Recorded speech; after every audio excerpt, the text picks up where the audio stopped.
اعوذ باللہ من الشیطان الرجیم، بسم اللہ الرحمن الرحیم۔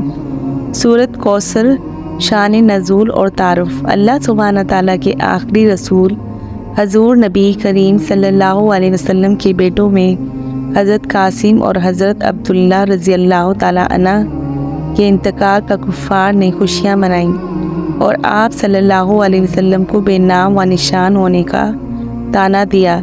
معاذ اللہ، اس پر اللہ سبحانہ تعالیٰ نے یہ صورت نازل فرمائی۔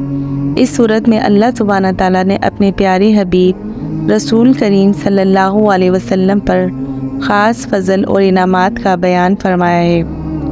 آپ صلی اللہ علیہ وسلم کو کوثر یعنی نہر کوثر اور خیر کثیر یعنی نعمتوں کی کثرت، بے شمار فضائل اور برکات عطا فرمائے جانے کا ذکر ہے۔ اس صورت میں آپ صلی اللہ علیہ وسلم کے دشمنوں کے بے نام و نشان ہونے کی خبر دی گئی ہے۔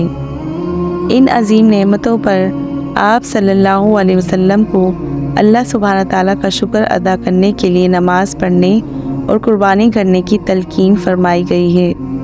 یہ قرآن کریم کی سب سے چھوٹی صورت ہے، جبکہ سورہ بقرہ سب سے بڑی صورت ہے۔ کیا آپ جانتے ہیں کوثر جنت کی ایک نہر کا نام ہے جس کے دونوں کنارے سونے کے ہیں، جس کا پانی موتیوں اور یاقوت کے کنکریوں پر بہتا ہے۔ اس کا پانی شہد سے زیادہ میٹھا، دودھ سے زیادہ سفید، برف سے زیادہ ٹھنڈا اور مشک سے زیادہ خوشبودار ہے۔ سبحان اللہ۔